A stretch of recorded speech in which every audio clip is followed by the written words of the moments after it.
Bonjour, merci d'être là pour ces quelques instants de réflexion sur un mot. Et aujourd'hui, particularité, nous allons parler de deux mots. Et les deux mots sont contrat social. Alors, on me l'a demandé, mais je ne sais pas pour quelle raison. J'imagine que c'est un mot qui pose problème peut-être par son contenu, ou par la difficulté de saisir son contenu. Peut-être que c'est un mot qui semble poser problème aujourd'hui. Donc je vous propose d'aller voir très simplement d'où vient ce mot, comment il est utilisé, à quoi il sert en fait, et quelle est sa contemporanéité.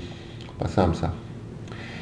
Alors le mot d'abord contrat, puisqu'on va prendre le mot contrat pour commencer, il désigne en fait, d'abord il appartient à la sphère juridique et économique, et sans qualificatif social, et qu'en fait il désigne souvent, enfin même, il désigne de toute façon deux individus privés ou plus qui contractent entre eux un arrangement, un accord, et dans le contrat définit l'exécution de cet accord, et les recours si l'accord n'était pas exécuté, etc., etc. Donc un accord assez classique dans le fond, qu'on retrouve encore une fois dans la sphère économique et dans la sphère juridique. Dès lors que l'adjectif qualificatif social est apposé au mot contrat, ça rentre dans la sphère politique. Et là, il s'agit toujours d'un arrangement, j'allais dire, contractuel, mais entre un groupe d'individus. Une nation, par exemple. Une constitution est un contrat. Dans les États qui sont soumis, entre guillemets, à la Constitution, à une Constitution, eh bien, il y a un contrat entre les individus qui ont décidé de vivre ensemble, et dans cette Constitution est décrit la façon dont on va vivre ensemble. Donc ce qui fait la société, c'est le fait d'élaborer un contrat social.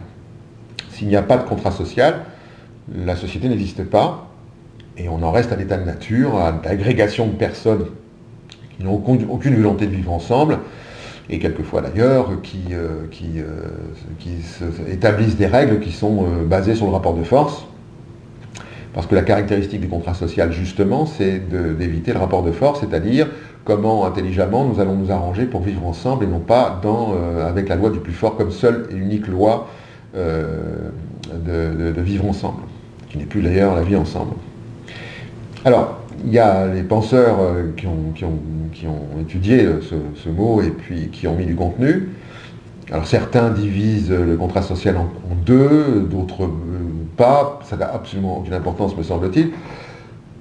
Dans le contrat social, il y a quand même deux choses, me semble-t-il, qui sont évidentes, en tous les cas qui apparaissent. La première chose, c'est qu'effectivement c'est un arrangement entre des individus qui vont faire société, qui vont donc vivre ensemble et qui le veulent et qui consentent à des règles communes. Et puis il y a une deuxième caractéristique, c'est qu'une partie de la population délègue par contrat à un gouvernement l'exercice de gouverner. Globalement, quand on s'arrange entre soi, et d'une part, et d'autre part, qu'on délègue à un gouvernement le soin de gouverner, alors on y laisse un peu de sa liberté individuelle, mais au profit d'une sécurité collective. En d'autres termes, le contrat social, c'est s'arranger pour que les volontés individuelles ne soient pas néfastes à la volonté collective, et qu'on privilégiera évidemment les deux, c'est-à-dire qu'on essaiera de trouver cette espèce d'équilibre très ardu entre les volontés de liberté individuelle et les volontés de liberté collective. Et c'est évidemment un exercice toujours périlleux, mais à la fois qui s'équilibre, parce que la raison des gens qui contractent ensemble l'emporte souvent sur la déraison. Donc c'est encore un choix, où on dit qu'on reste à l'état de nature, où on dit qu'on fait société. Alors, est-ce que le contrat social est toujours d'actualité? Alors, il est probablement d'actualité par sa cruelle absence. Il me semble, en tous les cas.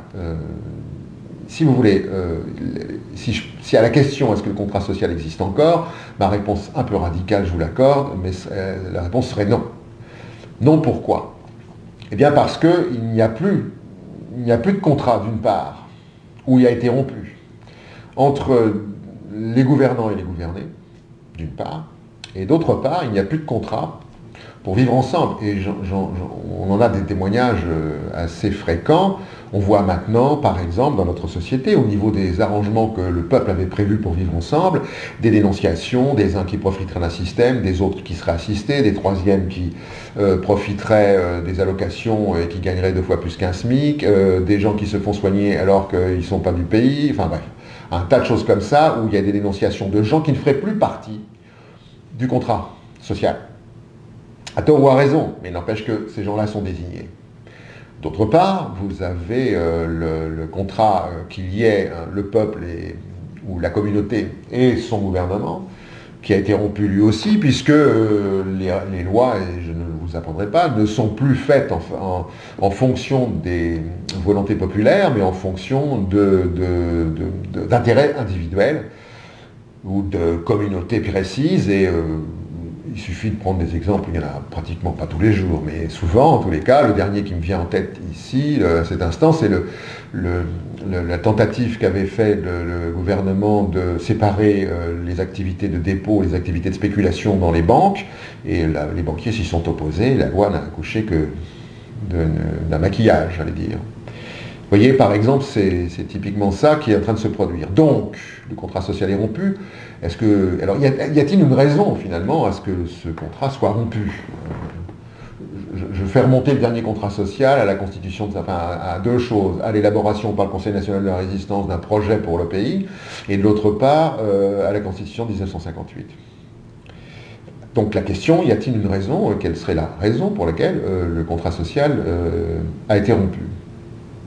J'en vois une principalement, vous allez me trouver forcément subjectif, mais je le suis. Mais il y en a une, me semble-t-il, quand même, qui mérite réflexion, c'est l'individualisme. Et pas moi qui parle de ce mot-là, l'ensemble des sociologues avertis disent que c'est une caractéristique, de notre époque.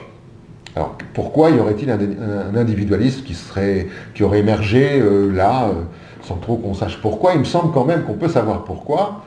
On nous répète à l'envi que nous sommes dans une guerre économique, que c'est chacun contre chacun et tous contre tous, que l'ouvrier français est en but et en concurrence directe avec l'ouvrier chinois, qu'on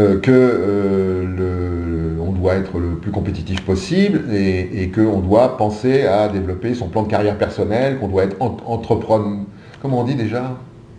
Employable, pardon, on a cherché le mot, excusez-moi. Qu'on doit être employable et qu'on doit faire du développement personnel, etc.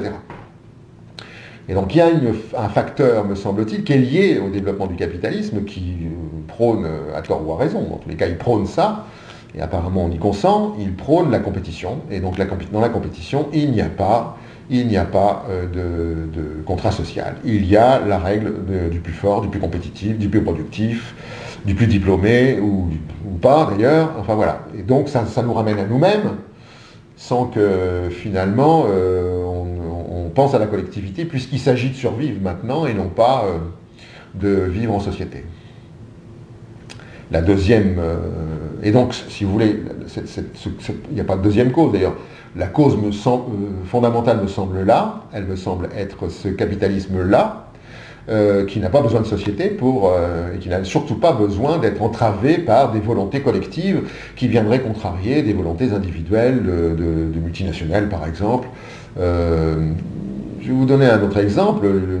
Nos gouvernants se réunissent régulièrement avec le Gotha des affaires.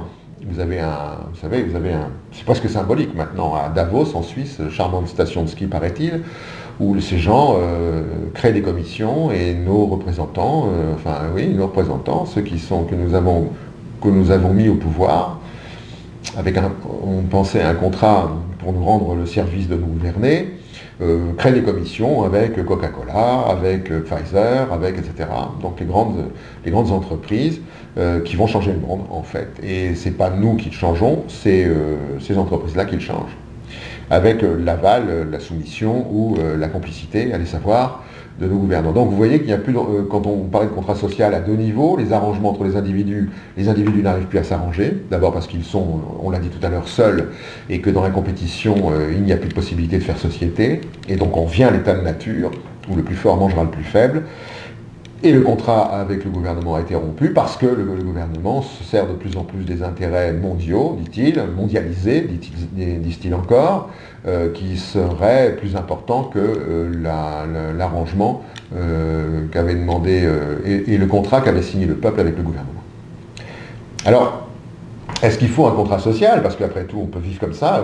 Alors évidemment, ça fait du malheur, hein, mais après tout, dans une guerre économique, il y a du malheur, il y a des tués, il y a des blessés, et puis il y a ceux qui survivront, et qui seront victorieux, si tant est que cette guerre cesse un jour. Donc faut-il un contrat social? De mon point de vue, il en faut un. Pour ne pas retourner à l'état de nature, il nous faut un contrat social. Il nous faut avoir à un moment ou à un autre un désir de vivre ensemble. Il nous faut à un moment ou à un autre, parce que ça me paraît pas consubstantiel, ça serait exagéré, mais en tous les cas, il y a un besoin profond, me semble-t-il, de vivre ensemble et le plus harmonieusement possible, en effectivement retrouvant cet arrangement qu'il y avait entre les volontés individuelles et les volontés collectives, toujours ardu à trouver ces équilibres-là, mais c'est pas parce que c'est ardu qu'il ne faut pas le tenter. Alors, est-ce que la dernière constitution rend toujours son service? Non, elle a été dévoyée, voire même elle est peut-être obsolète pour ces raisons-là. Que faudrait-il faire? Eh bien, en général, quand les constitutions sont obsolètes, ou en tous les cas ne rendent plus le service qu'on attendait d'elles, quand les peuples ne peuvent plus s'arranger entre eux et qu'ils se dispersent et qu'ils se disloquent au profit d'avantages plus particuliers, plus individualistes, eh bien, il faut retrouver une sorte de volonté populaire, elle peut être que de là, hein, de refaire, alors certains diront une constitution, d'autres diraient, c'était le mot du jour, contrat social. Voilà, je vous laisse réfléchir à ça, je vous remercie de votre attention, je vous dis au prochaine semaine, hein, puisque c'est notre cadence, prochaine semaine pour un prochain mot. Au revoir.